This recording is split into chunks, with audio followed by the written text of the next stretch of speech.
Great. All right, friends, here we go. Welcome to this week's episode of Messy Middle Road Trip. Today we have Juju Hook in the convertible, and we'll be talking about her work with other middle-aged women to uncover what they really want in midlife. After 25 years as a brand strategist, Juju felt overwhelmed by hormonal emotions and underwhelmed by a career she had mastered but no longer loved. In 2015, she took a chance and built an online program to guide entrepreneurs in creating their own strategic brands. In her quest, she interviewed over 200 women for her book, Hot Flashes, Carpools, and Dirty Martinis, the quintessential guide for turning midlife into primetime, and learned nearly every middle-aged woman had bought into the idea that as they grew older, they decreased in value. Juju had found her life's mission to rebrand middle age for women.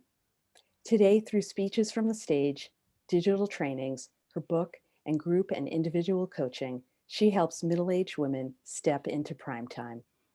We know you'll love today's conversation, so let's grab the snacks and hit the road for another episode. I'm Sandra. And I'm Nicole, and we're entrepreneurs, Wives, a mom, a favorite auntie, creative souls. and women who are fearlessly navigating the middle of life. We created a community of women over 40 who embrace the past, appreciate where we are now, and take action to live our best life because it's all about the journey. Hello, Hey, Juju. Welcome. Hey, ladies. Good morning. Thanks for having me. Oh, it's great to have you. Yeah. And you're starting out early over there. You're pretty early on the West Coast. It is 6:40 a.m. here in still dark Southern California. Oh my goodness. Well, you are a trooper. To have you. Yes. This is my best time. You don't want to talk to me at 3 p.m. It's gibberish. Oh my gosh. Well, we are so glad to have you this morning. One of the questions that we ask all of our guests is, if you could run off on an epic road trip with anyone, living or dead, who would it be? And bonus points if you know where you're going. It would be my husband. We are the best road trippers ever. There's nothing I like better than a road trip. Oh, and where would I go? So we fly around. We can talk about that a little bit later. I think I'd go across Europe right now. I think that would be my druthers.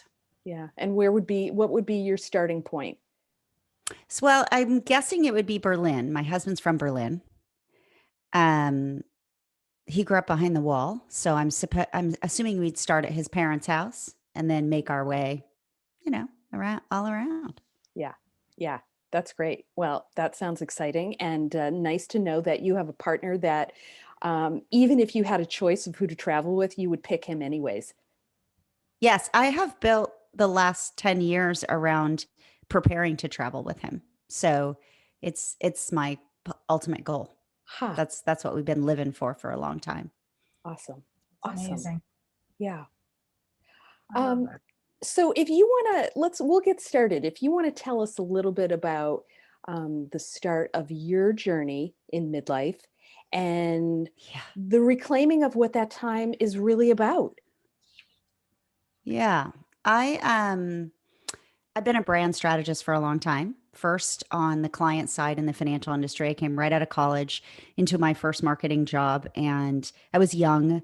By the time I was in my mid-20s, I was an executive. I went to get my MBA in an MBA for executives program and was kind of trapped in corporate. It was never really my bag. I always performed well, but I was a little bit of a loose cannon, didn't do real great with politics. And around the time that our son was born, I recognized that if you're a loose cannon, they don't really want you to be an executive, but you get paid extra for it if you're a consultant. So I opened my own firm, and which became a branding agency. And I ran that for I opened it when just after our son was born. And in 2001, and around 2015, as I was in my later 40s, and had built it up to that place, I think, where a lot of entrepreneurs hope to get, which is that I made great money and I didn't have to work very hard. had a really awesome team in place, and I was just running strategy, which had been my dream, right? I only wanted to do this part of the work. And I had some really awesome clients. And I started to really have doubts about myself. I'm not sure at first that they were in the front of my mind, but just thoughts around my importance and my relevance and whether or not I could keep up. And a lot of it was around digital marketing, I think, and the fact that, I had grown up in an analog world and this wasn't natural for me. And maybe strategy wasn't, really all it was cracked up to be anymore, kind of thing. And um, I started to zone out a little bit. I was spending a lot more time than I want to admit with a bottle of Pinot Noir. I had gained a lot of weight. I was very overly involved in my teenager's life. And I had a night when it became apparent that I was going to lose a big client. And they were a cornerstone client at the time. I had a nice sized team working on it. It was a lot of income for a lot of people. And I kind of panicked and I thought, I'm not sure if I'm going to be able to replace this client. I don't know if I'm going to be able to put on another navy blue suit and march back in a boardroom somewhere and get a national client of this size, because I think that they're going to want a younger woman. They're going to want a younger agency. And the feelings were uncomfortable enough for me that I mixed up a couple of dirty martinis and kind of, washed my way through them. And the next morning I woke up pretty hungover, which had become a pretty common way to wake up for me at the time. And my in-laws were here from Germany. They were staying with us, and I walked down the stairs and stepped into a puddle of water and realized that our house had flooded in the night. There was a big rainstorm in Southern California. Water was gushing in behind the dryer where the vent was.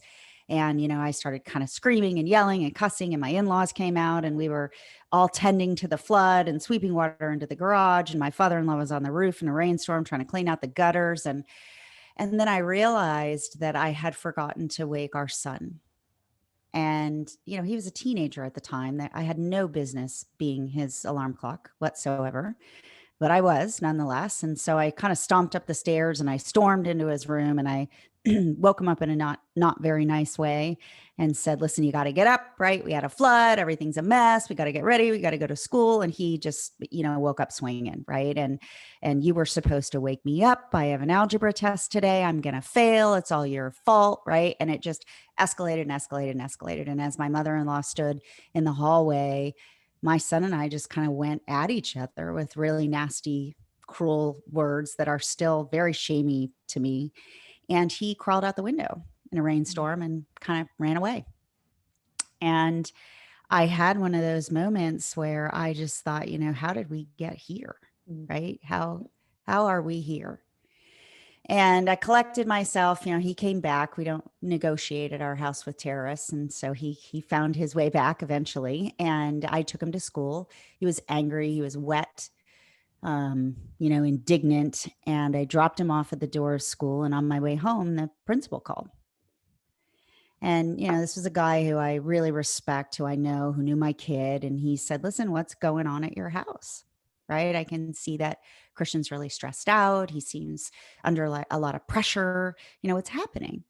And I kind of let loose and I said, listen, Christian doesn't want to do what he's supposed to do. He doesn't want to do his homework. He's not giving anything any attention. He's not showing up. I think he's just skating through life. And he's, what if he's never gets into college? What if he's always mediocre? What if he's just, blah, blah, blah, blah, blah, all these things we think. And he interrupted me and said, I don't think that I would say this to every mom, but you and I have a relationship, and I don't think this is about him. I think this is about you. And it was a moment. It was an overwhelming moment for me. And he said, ready to hear that at that point? Or was that like a punch in the gut to hear that from somebody who you admired and respected as a, I think in the moment I was afraid Christian was going to get kicked out of school. You know what I mean? I think in the moment my emotions were around sort of the surface of all of it, that he had gone to school and kind of blabbed about all of it. Right. Mm-hmm. So in the moment I was in self-preservation mode, right? Like this little shit, right? He went to school and he, blah, blah, blah, blah, blah. And now here I am getting taken down by the principal. Right. And this is kind of the mode Christian and I were in. And I had created that. Right. I had created this this sort of monster where I was responsible for everything and he wasn't responsible for anything. And I was running around, you know, providing cover for all of it. Right. And he said, I think you should go do something that terrifies you. And that was the moment that kind of woke me up. And through that day and in the days that followed, you know, probably the weeks that followed, I'm not really sure about time anymore, but I think I got really in touch with the fact that I'd never given myself a chance and that I had created a career. You know, I have a very successful career. I was making a lot of money. And I had been writing forever. I'd always wanted to be a writer. I was a very well paid copywriter. I had written copy about all different kinds of things, you know, from anti-lock brakes to individual retirement accounts to, you know, speeches to all kinds of stuff. Right. Yeah, But never my own stuff. And I think it was a moment when I realized, you know, I've been sort of playing next to my dream, right? Like running alongside parallel to my dream. And I'm ready now. Like I'm not washed up. I'm on the verge. And it was just a moment when I realized that if I don't do this now, if I don't take advantage of this now, I won't ever forgive myself, right? I'll do this forever. And I've bought a lot of primetime, you know, a local regional primetime advertising for my clients. And, you know, those are the best shows, right? That's the most valuable time. That's the time when the real players show up. And I think I just realized that this is my 8 to 11 time slot. Like, this is it. This is my show now, right? Christian doesn't really need me. And I have two choices. I can either give in or I can, you know, produce the show. And it sent me off on a little journey, and I started talking to women, and I just realized that the thoughts that I was having and the feelings that I was having were part of the human experience for women over 40. And it just became a rallying cry for me, prime time, and everything unfolded from there. Did a lot of the stories that you heard from the women that you interviewed, did they really resonate with you? Was that really the first time that you stopped to really go, hey, I'm in this life place too, you know? Yeah, you know, what I heard was a whole bunch of women who wanted to do things that seemed completely reasonable to me that they were not doing. Right. Like, I was asking women, if you could be doing whatever you wanted, right? If you could live your dream, what would you do? What would you do? Like, and at one point I took our son snowboarding, and I was with a bunch of moms at a, you know, at the lodge. Right. And one of the women said, oh my gosh, if I could do anything I wanted, I'd be a girls basketball coach. And I remember sitting there thinking, why would you not be a girls basketball coach? Like, what would keep you from doing that? You know? And she said, yeah, you know, all I've ever really done is raise kids. I'm not qualified to do that. And I said, well, do you play basketball? She said, yeah, I played college basketball. Right. And she had multiple kids. And I thought, I cannot imagine anything that would make you more qualified to be a basketball coach than playing basketball and then raising a bunch of kids. But somehow she had this idea that it was a dream that should have happened a long time ago. Right. And because she missed the moment, right, her ship sailed and she wasn't really worthy. And it was just like story after story after story about that, of women who wanted to circle back to things that they'd never done, or you know, this idea that, oh, I'm running out of energy, right? Like, I heard this a lot. I don't have the energy for that. Like, we're light bulbs, right? And we only have so many hours, and then we're going to shut off. And I heard a lot of women talk about being invisible. I heard a lot of women talk about all of the things they had to do for other people, right? Like, they had really nobly, you know, given everything to everyone else, and there was just no time left for them. And I think over and over and over again, it was just some form of the same lie, which is the older we get, the less we're worth. And I've reached the point where, you know, my usefulness has been outstripped by the number of years that I've lived. And it was nonsense. I mean, these women were in their 40s and 50s and still had, you know, half of life left to live. Yeah. I mean, I can relate. I turned 50 this past summer, and I can relate to some degree, at least to the energy piece. I definitely feel like that has shifted. However, I know that when I get really jazzed about something, I'm all Yeah, in. you find My the energy, energy is of course. back.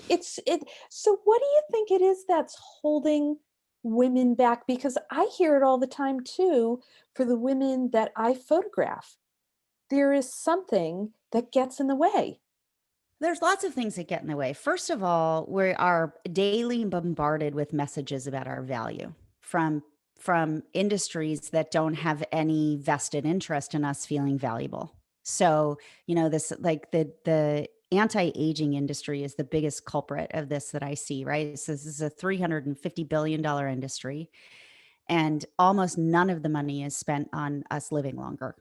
Like, we're not fighting aging. What we're doing is buying things that make us look as though we haven't lived as long as we have. Mm, Because to look as though we've lived as long as we have is a problem, right? And I mean, even they call them problem areas, right? These are my problem areas. Last week, I got a turkey neck email, literally an email asking me if I wanted to help fix my turkey neck, right?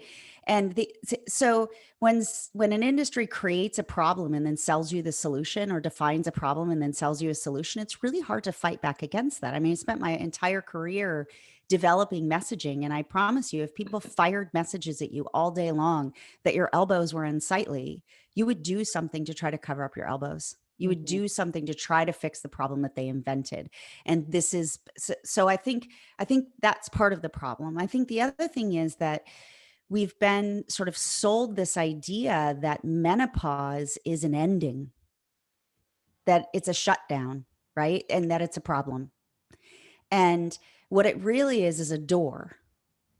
It's a window to the next part of life. It's an opening.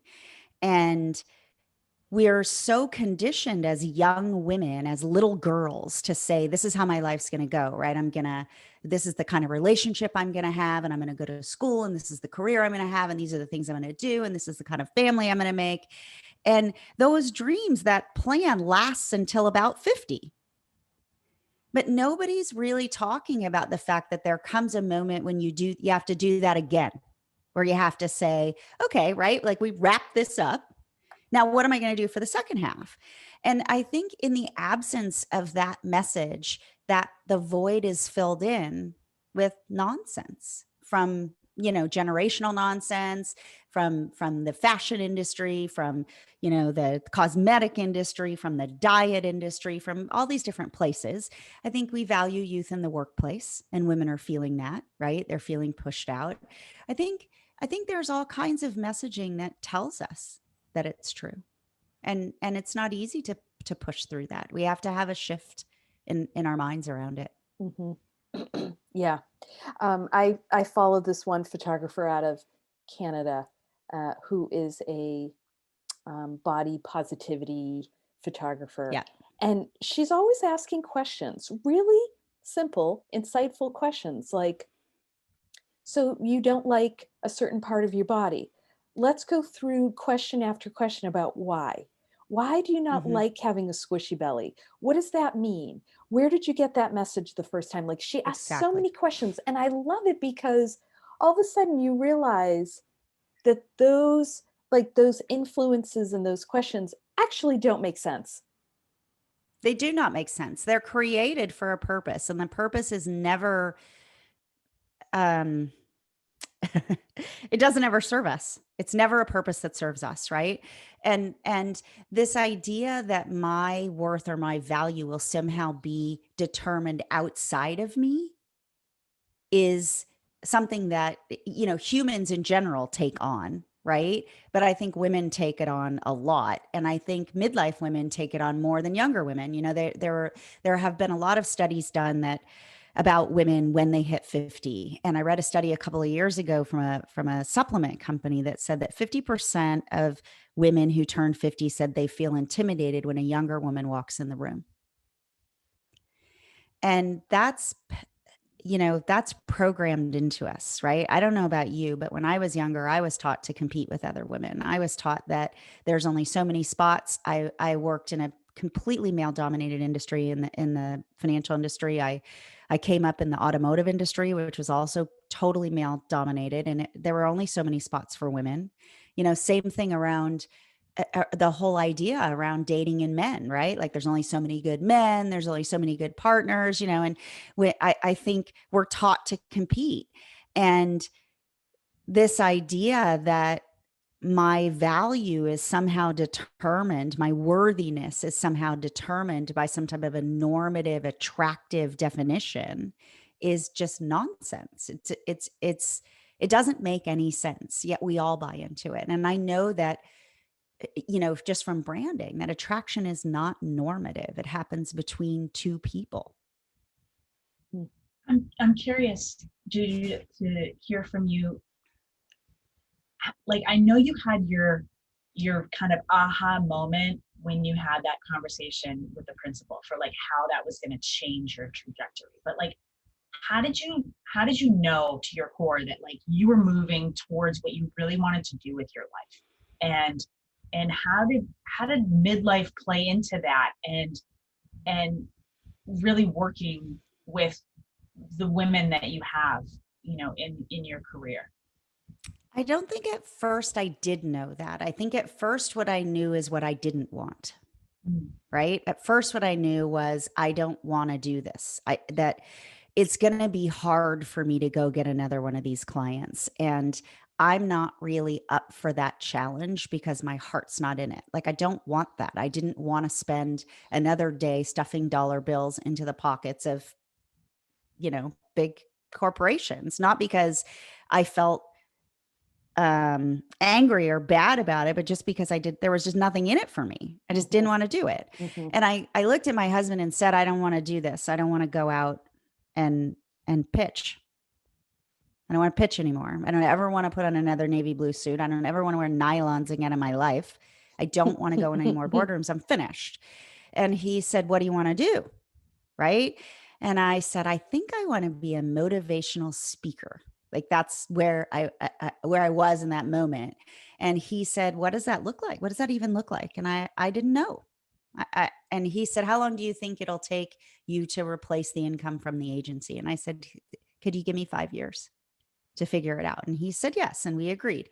And so I went off on a journey. I was very realistic about the fact that I wasn't going to be able to replace, this income that I'd worked so hard to earn in a short period of time. At the same time, I think what I didn't understand then that I do understand now is that the happiness doesn't come from starting over or beginning again. It comes from repurposing, right? So I didn't really reinvent myself as much as I did repurpose my mastery. I still, all day long, I still use all the skills that I developed over those years. I just deliver them now in a way that makes me happy. And I work with people who I want to work with. And so I feel really turned on by the same work, right? That I just deliver in a different way. And I think as I got closer and closer and closer to that, I got more and more excited. Mm. And then along the way, I had other people point things out to me. Like I started off talking about Primetime and speaking about Primetime, and it was my speakers coach who said, and at that point I thought I'd leave branding behind. I was like, yeah, I'm done with this, right? I'm done with agency life. And it was my speaking coach who said, you're missing the mark here. You need to be offering the branding to the women who are going through what you're going through and help them be visible, help them see themselves in a different way. And she was totally right. And that opened a door for me. She was the mirror to my flame. And that's another thing that I've really learned about women in midlife is that we get to light the world in two ways. We can either, shine really brightly, we can create the flame, or we can be the mirror to someone else's flame and reflect it. And she reflected that back to me. And when I saw it, it gave me permission. And then I knew that's what I wanted to do for other women. That gave me goosebumps. I love that. And it's so true. Like,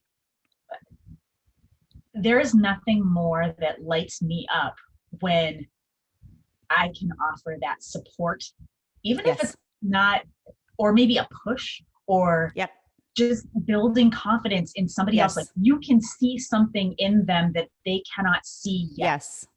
And when you are the catalyst to get them going towards the trajectory that they need to go in, that's like, yes. And I get so excited about that.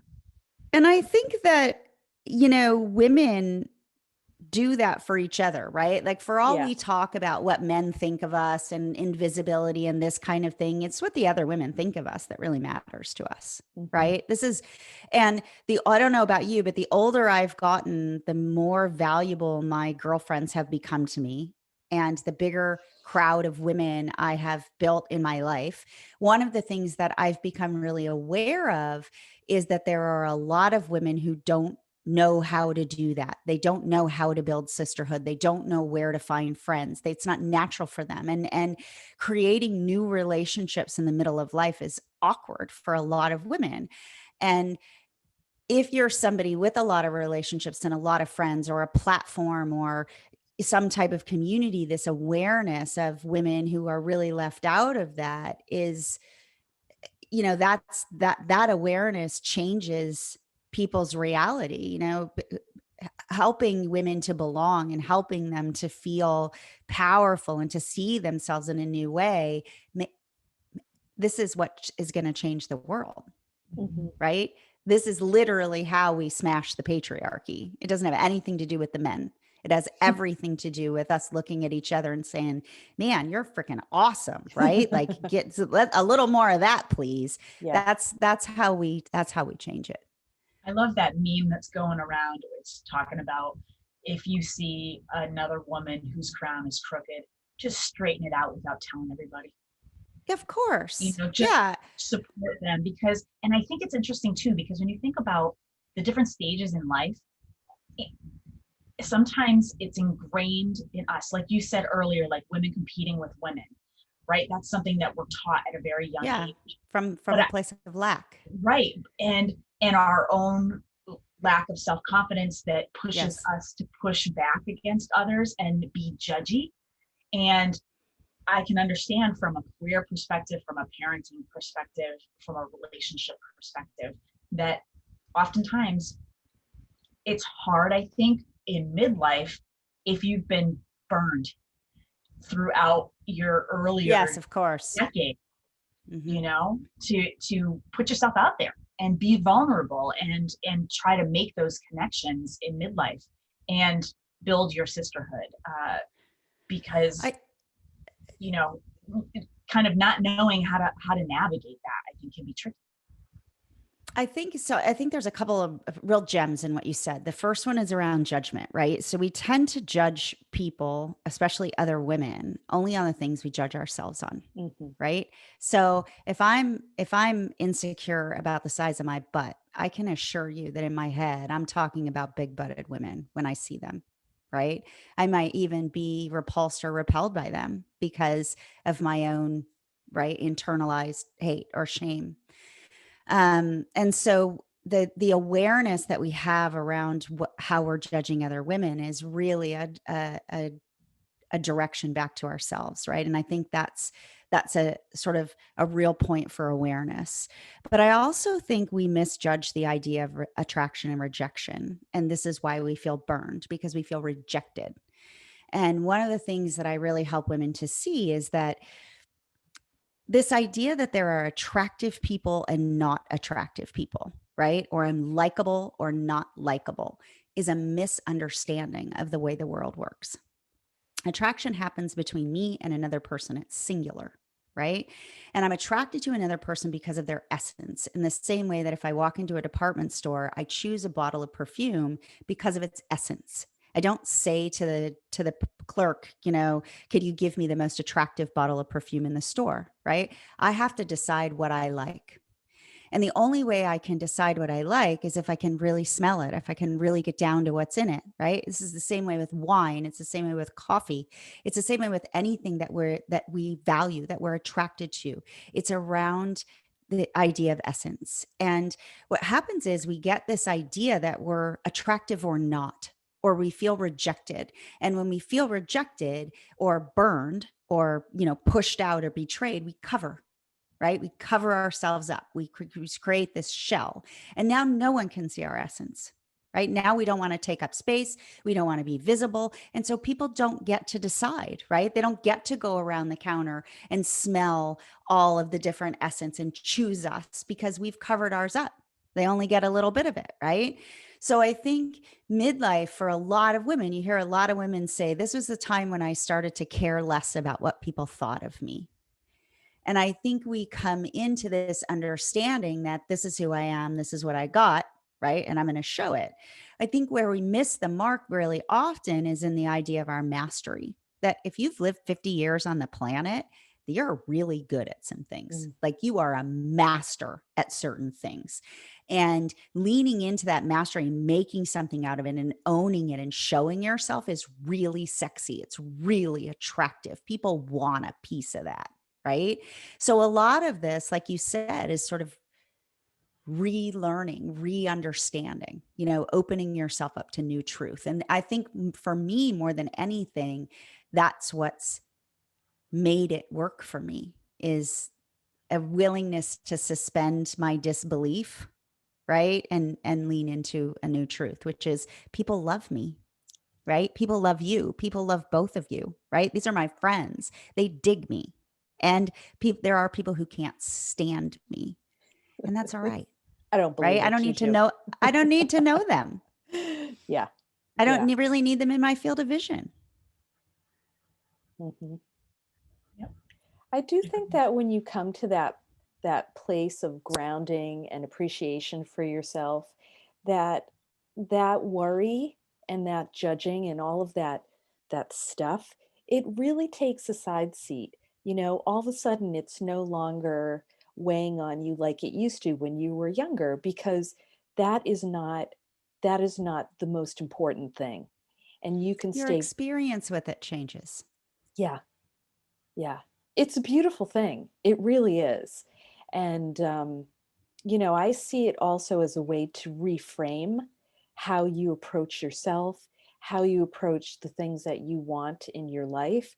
And I'm curious if you can talk a little bit about the work that you've done over the last 5 years with women in midlife, and like what you see happens for these women when you help them reframe and see things differently. Like, what happens along the way that they can all of a sudden just give in, lean in, and really start to do the work that they want to do and love to do? So the first thing that most women will say to me, like early on in our relationship, is, I don't know how to get over the self-doubt. Like, I don't know how to make these bad thoughts go away. Yeah. Right. Yeah. And they're not going away. They're not. You're not going to stop the self-doubt. You're not going to stop the self-recrimination. You're not going to stop the voice in your head. It's there, literally there as a protection device, right? Every time you make a step forward or try a new thing or do anything that's remotely risky in any way, your brain is like, don't do that. Right? For God's sake, don't do that. Stay right here. We know what's going to happen if you stay right here, right? Your brain likes certainty. It's a prediction machine. So when you make a move that it can't predict, it's going to shout, right? Mm. And it's always going to shout in the way that we feel most doubtful, right? So like, but for me, what I call my Grand Canyon is this idea that I don't know what I'm talking about, right? This sort of imposter syndrome. I had when I ran my first retreat, about 2 days before the retreat, I called my coach and said, I don't even think branding is a real thing. I think I made this up. Right? Like, I think this is all BS. And she was like, oh my God, walk to your bookshelf, right? And look at your college studies. Okay. So this is the first thing women say to me. And so the first thing I try to help them with is to change their relationship with those thoughts. Right? Don't try to make them go away. Change your relationship to them. It's not truth. You don't have to buy into it. You don't even have to suffer from it. You can just watch it. You can be aware of it.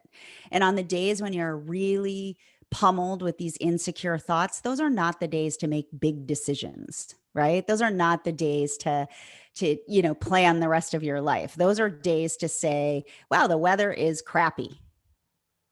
Right?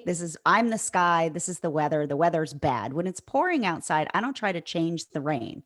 I don't try to stop the rain. I protect myself from it. Right? And the rain does beautiful things for the world, right? In the same way that these thoughts are meant to do things for me.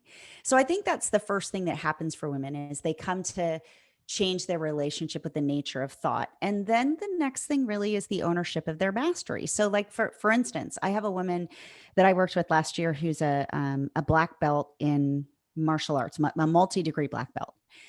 And she's owned a martial arts studio for her forever. And she said, I don't want to do this anymore. Like I don't want to have this business anymore, but this is all I know. And over the course of, I don't know, months, it was not a long time, she was able to shift the mastery from how do I teach 10-year-olds martial arts to how do I teach executive women in Silicon Valley how to master their own energy, right? So that using all of these things that I know about qigong and you know tai chi and about power and about strength and about locus of control and about being offensive versus defensive and about what do you bring to the mat and all of these concepts that she'd mastered in a way no one else had, and now she's delivering the mastery in a completely different way. So I think what happens for women is we come to understand the nature of our thoughts, we come to understand the magnitude of our mastery. And then we give ourselves permission to say, this is what I want. This is how I want my day to look. This is how I want my life to look. These are the people I want to be with.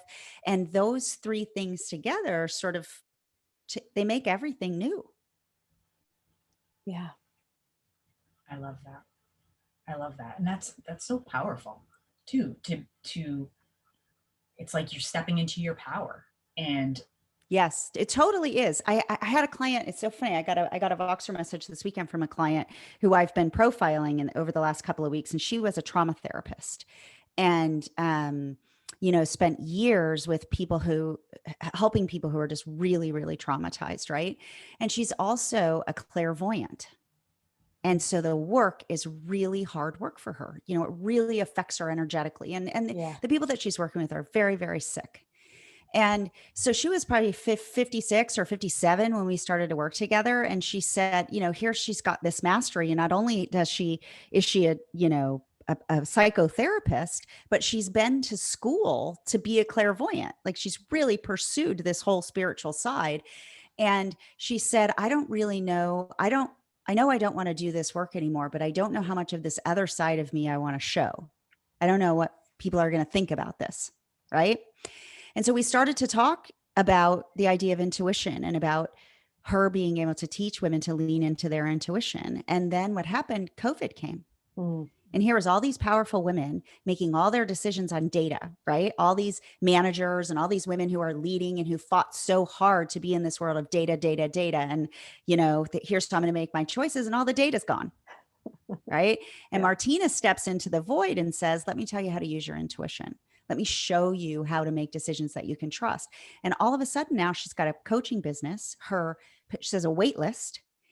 And she's this weekend, she left me a message and she's like, you know, it's so different to work with people who are well. Like she's like, I just had a appointment with a woman who's 35 years old. She's a doctor. She's got everything in life in front of her.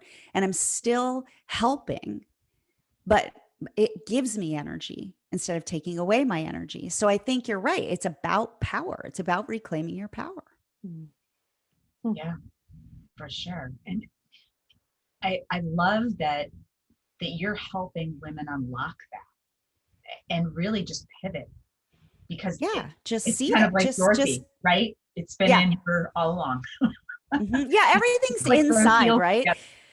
That external locus of control, or that the understanding that my happiness or my worthiness or my permission lives outside of me is a misunderstanding. And it's an understanding that keeps us locked where we are.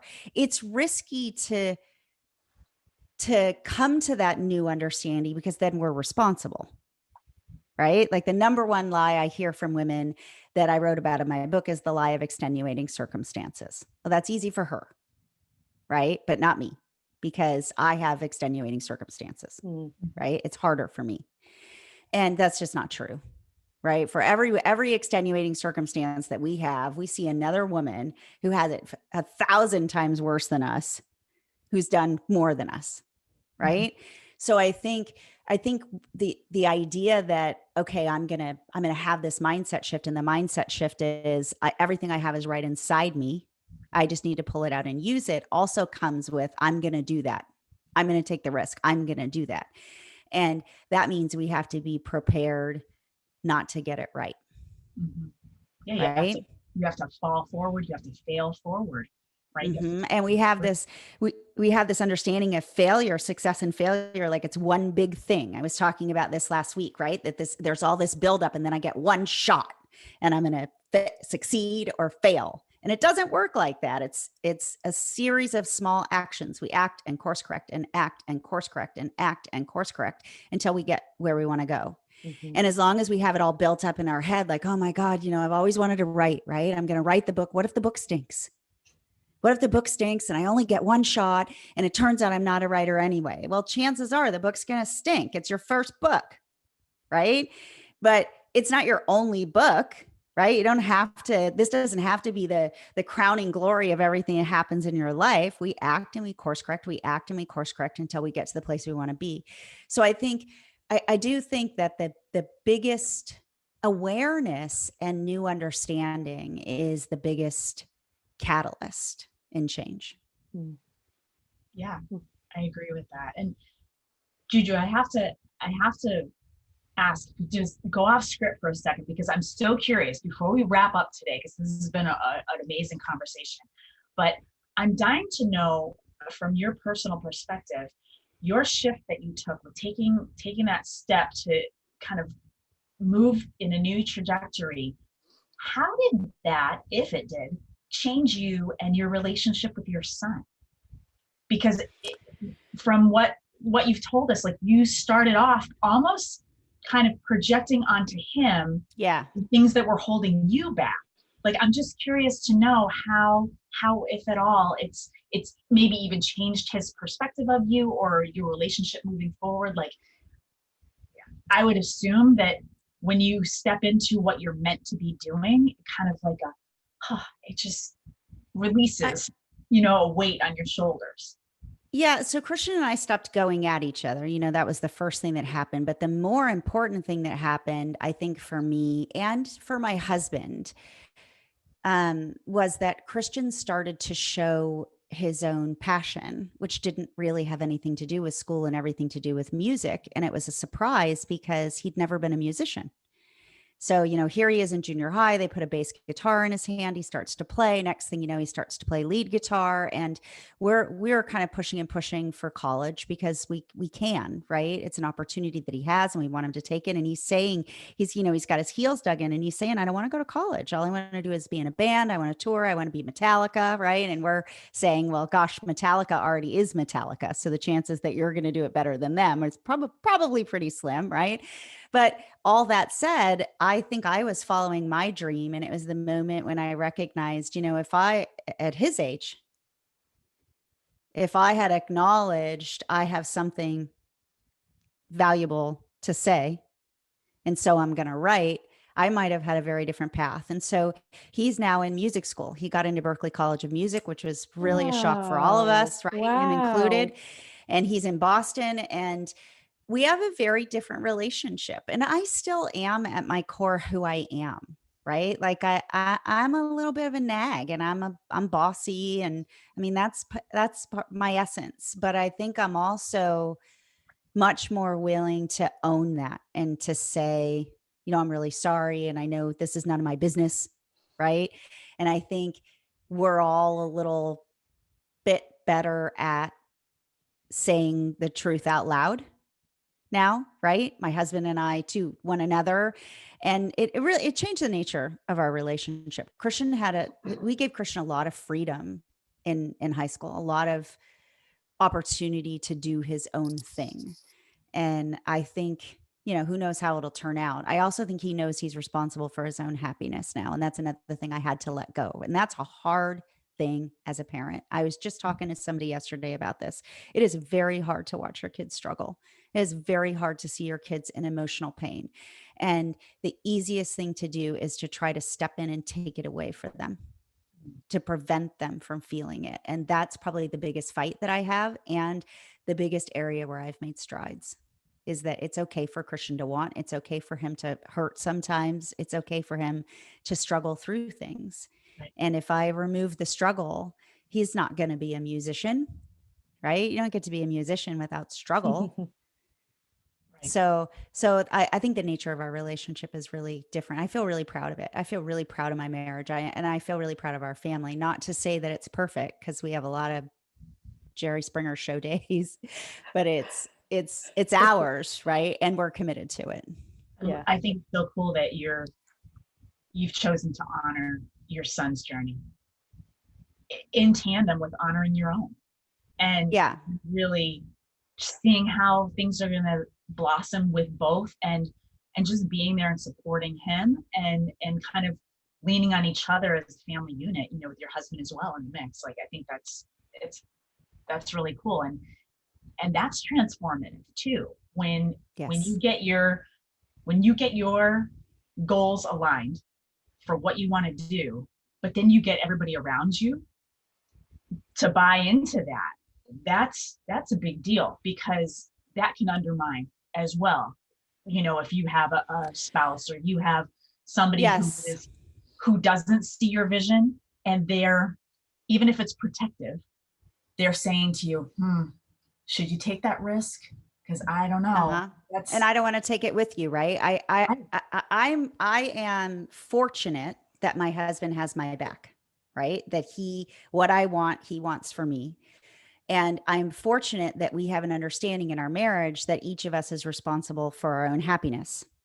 And this is an understanding that we came to very early on. And it's something that we foster constantly, this idea of, I'm not going to make you happy, right?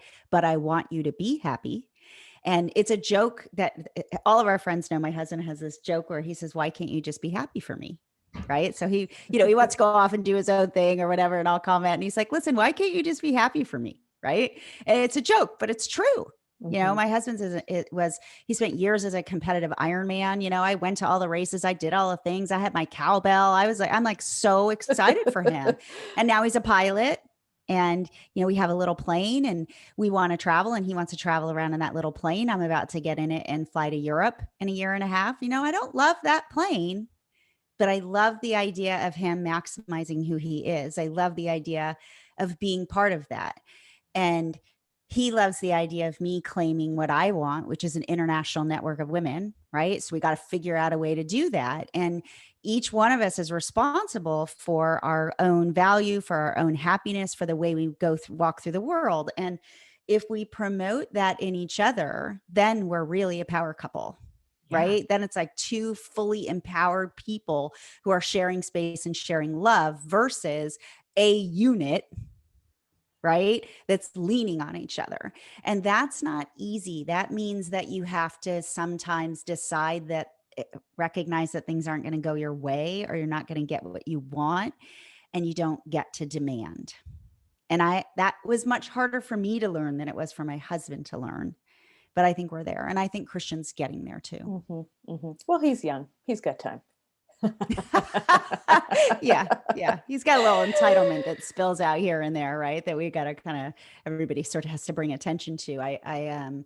Yesterday I was talking to him about money. I sent him a text and I said, Christian, you need to budget, right? He's been in Boston for 10 days. He said, Mom, all I'm doing is going to the grocery store and eating at home. So I go to his bank account to look to see if that is in fact true. And he's shopping at Whole Foods in the middle of downtown Boston. Yikes. So I'm like, well, he doesn't eat whole food, right? He doesn't eat fruits and vegetables. I'm like, what are you doing shopping at Whole Foods? So I think these things, we live and we learn, right? Yeah. Indeed. So, Juju, this has been awesome. I am hoping that you can share with our listeners how they can work with you and connect with you. What is the best way for all of that to happen? So I run events, weekend events online, and I do private coaching, and I have a group called the Primetime Cut, a group of women who I work with in an immersion program over the course of a year to build their brands and pivot their mastery. You find all of it at jujuhook.com. There's some tiles on the website where you can find your way into the latest free thing or the latest event. And it's just always happening. So Nice. there's nothing I love more than a primetime woman. Do you want to tell us about what's happening in February, early February, what you have going on? Yes. Yes. February 4th through 6th, I have a 3-day online immersion event for women, interactive event called Prosper. And everything that we've kind of talked about here, we'll do that weekend. So on the first day, we talk about sales worthiness as it relates to mastery. So how do I create something from my mastery that people want to buy? And what does the languaging around that look like, right? How do I tell my story? How do I create a marketing message? How do I create a brand story that's going to get people to take action and buy? And then on the second day, we talk about how do I create reliable, sustainable income from that. So a lot of women, even now who have businesses, they don't make the money they want to make or serve the clients that they really want to serve or do the things, have the level of influence that they want to have. And very often time it's feast or famine, or there's a limit to it. So on the second day, we talk about systems from all the way from lead generation to closing a sale and onboarding, new clients or new customers that's reliable and sustainable and at the level that you want to be at. And then on the third day, we talk about answering the call to contribution because so many women in midlife are driven by this, how do I change the world, right? How do I contribute on a different level, whether it's to the community or to a cause or to the earth or whatever that is. And so how do I build a business and a brand that's answering that call? Because that's what drives us, right? That's what gets you up. And so over the course of 3 days, women really get to dip their toes into this work, which is part strategy, but it's also a lot of soul work, a lot of heart work. So that happens from February 4th through 6th. And then the women who buy a ticket to Prosper, they also get a series called the Pivot Series, which I know you have been to one or two of those now. And it's just a series of sessions where I take women through a process of inquiry. I just ask them question after question after question, essentially about who they are and what their purpose is and what their desires are and what their backstory is and what they're masterful at. And this idea of saying out loud and owning, this is who I am and this is what I can do and this is what I want, sets you up to succeed on the weekend and to prosper. So that's the next thing I have coming up, and I'm super excited about it. Neat. Love it. Yeah, that's great. I'm glad to hear that you have things happening in spite of COVID, and which I know can be a little bit challenging. Yeah, for sure. Well, thank you so much today for being on with us, Juju. It was an amazing It's conversation. my divine pleasure. And I'm so excited that you're doing this for women and that you're keeping the conversation alive because it's a game changer. Thank you. Thank you. We hope you enjoyed this episode of the Messy Middle Road Trip podcast and are ready to rock your prime time in a way you never imagined. If you want to keep the conversation going, visit us on Facebook, Instagram, YouTube, or at messymiddleroadtrip.com. And if you like what we're doing, please consider subscribing to the podcast and leaving us a rating and review so that we can reach more amazing middlers. We're looking forward to our next road trip with you. Until then, thanks for riding shotgun.